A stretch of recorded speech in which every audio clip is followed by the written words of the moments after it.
Hello friends, आप सबका आपके अपने चैनल गोविंद लेक्चर्स में एक बार फिर से स्वागत है। तो प्रिय विद्यार्थियों, आज से हम राजस्थान बोर्ड की कक्षा 10 विज्ञान विषय की वर्कबुक की क्लासेस शुरू कर रहे हैं, जो कि राजस्थान बोर्ड के द्वारा आपकी परीक्षा की तैयारी को बहुत बेहतरीन ढंग से करने के लिए जारी की गई है। तो उसी कड़ी में आज से हम विज्ञान विषय की वर्कबुक की क्लासेस शुरू करेंगे। बाद में गणित और अंग्रेजी विषय की वर्कबुक की क्लासेस भी शुरू करेंगे। तो आज की इस क्लास में हम विज्ञान विषय के प्रथम पेज पर जो आधार रेखा मूल्यांकन दिया गया है, उस आधार रेखा मूल्यांकन को सॉल्व करेंगे, जिसके अंतर्गत लगभग 25 से 30 कुछ महत्वपूर्ण अबशब्द वाले प्रश्न दिए गए हैं। उन प्रश्नों को हम डिस्कस करेंगे। उम्मीद करता हूं ये सारे प्रश्न आपकी बोर्ड परीक्षा के लिए काफी उपयोगी साबित होंगे। यदि आप राजस्थान के बाहर के विद्यार्थी हैं तो भी आपकी तैयारी के लिए ये बहुत ही ज्यादा इंपॉर्टेंट साबित होंगे, क्योंकि ये बोर्ड के द्वारा जारी किए गए हैं ताकि आपकी जो परीक्षा की तैयारी है वो बहुत अच्छे से हो सके। तो चलिए हम शुरू करते हैं। पहला प्रश्न है, न्यूट्रॉन के खोजकर्ता थे, यानी न्यूट्रॉन की खोज किसने की थी? तो आप सब जानते हैं कि न्यूट्रॉन की खोज की थी जेम्स चैडविक ने। किसने की थी? जेम्स चैडविक ने न्यूट्रॉन की खोज की थी। इलेक्ट्रॉन की खोज किसने की थी? जे जे थॉमसन ने इलेक्ट्रॉन की खोज की थी। रदरफोर्ड ने किसकी खोज की थी? तो रदरफोर्ड ने नाभिक की खोज की थी। किसकी खोज की थी? नाभिक की खोज किसने की थी? अर्नेस्ट रदरफोर्ड ने। तो ये आपको ध्यान रखना है कि न्यूट्रॉन की खोज जेम्स चैडविक के द्वारा की गई थी, इलेक्ट्रॉन की खोज जे जे थॉमसन के द्वारा की गई थी और नाभिक की खोज आपकी की गई थी रदरफोर्ड के द्वारा। आगे बढ़ते हैं। प्रश्न संख्या 2, सोडियम का परमाणु क्रमांक होता है। तो सोडियम जिसका प्रतीक क्या होता है? Na, इसका परमाणु क्रमांक कितना है? 11, यानी ये आवर्त सारणी में 11वें नंबर पर आता है। इसका इलेक्ट्रॉनिक विन्यास कितना होता है? 2, 8 और 1। कितना होता है? 2, 8 और 1। इसकी बाहरी कक्षा में कितना इलेक्ट्रॉन होता है? 1 होता है। आगे, 36 ग्राम जल में मोलों की संख्या कितनी होती है? तो बच्चों, जो जल का एक अणु होता है उसमें मोलों की संख्या है वो कितनी होती है? वो होती है आपके, देखो, जल 36 ग्राम जल में मोलों की संख्या। तो जो आपका 1 ग्राम जल होता है उसमें मोलों की संख्या, उसका जो मान होता है वो कितना होता है? 18 ग्राम। कितना होता है? एक जो आपका अ, एक जो आपका मोल होता है जल का, उसका जो द्रव्यमान होता है या मोलर द्रव्यमान होता है वो कितना होता है? 18 ग्राम। कैसे? 2 तो हो गया हाइड्रोजन का और 16 हो गया ऑक्सीजन का। तो जल के 1 मोल का जो द्रव्यमान है वो कितना होता है? 18 ग्राम। तो 2 का कितना हो जाएगा? 36 ग्राम। यदि जल के 2 अणु है या 2 मोल है तो उनका जो द्रव्यमान है वो कितना हो जाएगा? वो हो जाएगा आपका 36, क्योंकि 18 का डबल कितना हो जाएगा? 36। तो 36 ग्राम जल में जो मोलों की संख्या है वो कितनी होगी बच्चों? 2 होगी। अगला, CO2 का मोलर द्रव्यमान कितना होता है? तो बच्चों देखो, कार्बन का कितना होता है? कार्बन का होता है आपके 12, और ऑक्सीजन का कितना होता है? ऑक्सीजन के देखो 2 है, तो 16 और 16। तो 16 और 16 32, 32 और 12 कितना हो जाएगा? 44 ग्राम। कितना हो जाएगा? 44 ग्राम। ठीक है। अगला, कैल्शियम क्लोराइड। कैल्शियम क्लोराइड का सूत्र क्या होता है? तो जो कैल्शियम क्लोराइड है इसका सूत्र होता है CaCl2। क्या होता है बच्चों? CaCl2, क्योंकि Ca क्या होता है? Ca2 प्लस होता है और Cl क्या होता है? Cl2 माइनस होता है। यहाँ पर क्योंकि 2 अणु है तो ये क्या हो जाएगा? 2 माइनस। वैसे एक Cl क्या होता है? Cl माइनस होता है। ठीक है, लेकिन यहाँ पर Cl के 2 अणु है तो कितना होगा? 2 माइनस। तो 2 प्लस और 2 माइनस दोनों एक दूसरे से क्या हो जाएंगे? संतुलित हो जाएंगे और क्या बनेगा? CaCl2। अगला, जो आपका पीतल है वो किसकी मिश्र धातु होती है? तो जो पीतल है वो बच्चों बना होता है आपके कॉपर और जिंक का, जिसमें कॉपर लगभग 80% होता है और जिंक आपका कितना होता है? 20% होता है आपका जिंक। अगला, किसी अम्ल का पीएच मान संभवतः कितना होगा? तो देखो, अम्ल है, अम्ल का पीएच मान क्या होगा? 7 से कम होगा। कितना होगा? 7 से कम, यानी कि 2 होगा, क्योंकि जो अम्ल है, अम्ल का पीएच मान 0 से 7 के बीच में होता है। 7 नंबर पे क्या होता है? उदासीन होता है या लवण होता है। और आपके 7 से लेकर 14, यानी 7 से लेकर 14 के बीच में जो होता है वो किसका होता है? क्षारक का होता है। ठीक है। अगला अगला है 8वां, ब्यूटेनॉल का प्रकार्यात्मक समूह क्या होता है? तो यहाँ पर क्या जुड़ा हुआ है? ब्यूटेन धन ऑल। क्या है? ब्यूटेन धन ऑल। और ऑल किसका होता है? ऑल होता है आपके एल्कोहल का। किसका होता है? एल्कोहल का। ठीक है, तो एल्कोहल का जो प्रकारात्मक समूह होता है वो क्या होता है? आपका ऑल, क्योंकि यहाँ पर जुड़ा हुआ है ब्यूटेनॉल। ठीक है, अगला सोडियम धातु, सोडियम धातु जल से अभिक्रिया करके कौन सी गैस को उत्सर्जित करता है? देखो सोडियम की जब अभिक्रिया किसके साथ होती है? जल के साथ, तो क्या बनता है? NaOH, और कौन सी गैस निकलेगी आपकी? Hydrogen gas. कौन सी गैस निकलेगी? हाइड्रोजन गैस यहाँ से बाहर निकलेगी।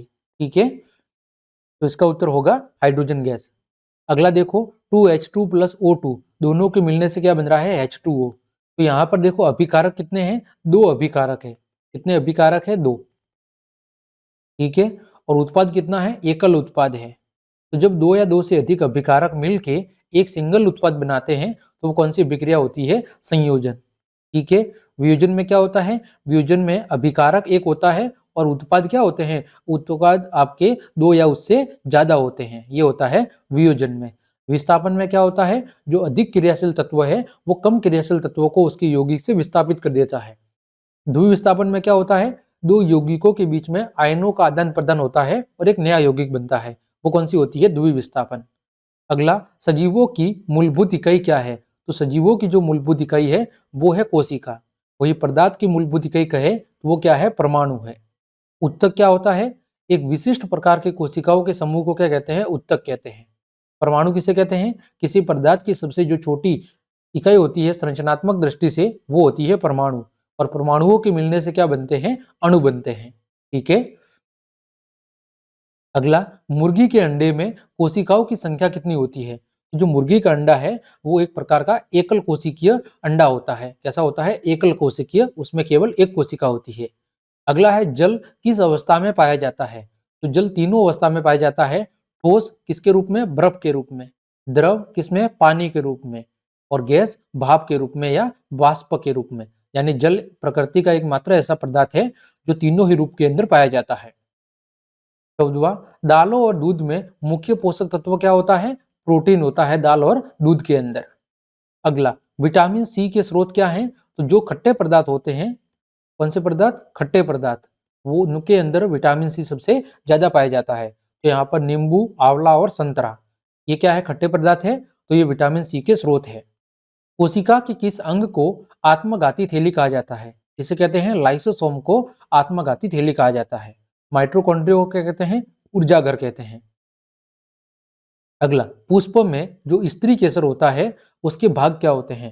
तो पुष्प के अंदर जो स्त्री केसर होता है, जो कि पुष्प का जनन भाग होता है, उसमें वर्तिका, वर्तिकाग्र और अंडाशय, ये 3 भाग होते हैं स्त्री केसर के। 18वां, लैंगिक जनन प्रक्रिया में नर और मादा जननांगों में बनने वाले अगुणित जो कोशिकाएं हैं वो क्या कहलाती है? वो कहलाती है युग्मक। क्या कहलाती है? युग्मक। जैसे नर के अंदर क्या होता है? नर के अंदर अंडाणु होते हैं युग्मक के रूप, सॉरी, नर के अंदर क्या होते हैं? नर के अंदर युग्मक के रूप में शुक्राणु होते हैं, और मादा के अंदर क्या होते हैं? अंडाणु होते हैं युग्मक के रूप में। जब निषेचन की क्रिया हो जाती है तो क्या बनता है? युग्मनज, और युग्मनज के बाद इसका निर्माण होता है भ्रूण का। ठीक है, अगला मेंडल ने आनुवंशिकता संबंधी जो प्रयोग किए थे वो किस पर किए थे? तो मेंडल ने आनुवंशिकता संबंधी जो प्रयोग किए थे वो किए थे उद्यान मटर पर। किस पर किए थे? उद्यान मटर के ऊपर। मनुष्य में गुणसूत्रों की संख्या कितनी होती है? तो मनुष्य के अंदर गुणसूत्रों की संख्या होती है 46। यदि जोड़ी पूछे तो जोड़ी के रूप में कितने होते हैं? 23। लेकिन ऐसे गुणसूत्रों की संख्या कितनी होती है? 46 होती है। अगला किसी वस्तु पर लगने वाले धक्के या खिंचाव को क्या कहते हैं? तो उसे हम साधारण भाषा में बल कहते हैं। क्या कहते हैं? बल। अगला प्रति सेकंड कंपनों की संख्या क्या कहलाती है? तो प्रत्येक सेकंड होने वाले कंपनों की जो संख्या है उसे हम कहते हैं बच्चों आवृत्ति। क्या कहते हैं? आवृत्ति। अगला ध्वनि का संचरण किसमें संभव नहीं होता है? तो ध्वनि के संचरण के लिए किसी न किसी किसकी जरूरत होती है? माध्यम की। ठीक है, ध्वनि का जो संचरण है वो किसमें संभव नहीं होता है? तो यहाँ पर निर्वात। ठीक है, क्योंकि ध्वनि के संचरण के लिए किसी न किसी माध्यम की जरूरत पड़ती है, बिना माध्यम के ध्वनि का संचरण नहीं हो सकता, तो निर्वात के अंदर ध्वनि का संचरण संभव नहीं है। ठीक है, अगला कार्य करने की जो दर है वो भौतिक कौन सी भौतिक राशि कहलाती है? तो जो कार्य करने की दर होती है उसे बच्चों हम कहते हैं शक्ति। क्या कहते हैं? शक्ति होती है कार्य करने की दर। अगला 25वां है, सोनार एक ऐसी युक्ति है जिसमें दूरी, दिशा व चाल मापने के लिए किस प्रकार की ध्वनि का प्रयोग किया जाता है? तो पराध्वनि, या जिसे हम कहते हैं प्रासर्व्य ध्वनि। सोनार के अंदर पराध्वनि या प्रासर्व्य ध्वनि तरंगों का उपयोग किया जाता है। ठीक है। 26वां, किस लेंस में सदैव एक आभासी, सीधा और छोटा प्रतिबिंब बनेगा चाहे बिंब कहीं पर भी स्थित हो? किस लेंस में? तो वो लेंस कौन सा होगा? उत्तल लेंस। ठीक है। अगला, समतल दर्पण की आवर्धन क्षमता कितनी होती है? तो समतल दर्पण की जो आवर्धन क्षमता है वो होती है 1 बच्चों। 28वां है, उत्तल लेंस की क्षमता। तो उत्तल लेंस की जो क्षमता है वो धनात्मक होती है और अवतल लेंस की जो क्षमता है वो कैसी होती है? ऋणात्मक होती है। 29वां, हीरे का अपवर्तनांक कितना होता है? ये होता है 2.42। ठीक है। एक इलेक्ट्रॉन पर आवेश की मात्रा कितनी होती है? वो होती है 1.6 गुणा 10 की घात -19 कूलाम। ठीक है बच्चों, तो ये था आपका सबसे पहला आधार रेखा आकलन 1। उम्मीद करता हूं जिसके तहत हमने 30 महत्वपूर्ण बहुविकल्पीय प्रश्नों की चर्चा की है। उम्मीद करता हूं ये सारे प्रश्न आपके लिए उपयोगी साबित होंगे। तो क्लास देखने के लिए आप सभी का धन्यवाद। ज्यादा से ज्यादा अपने दोस्तों को शेयर करें ताकि उन सभी तक ये जानकारी पहुंच सके। तो आज के लिए इतना ही। जय हिंद, जय भारत।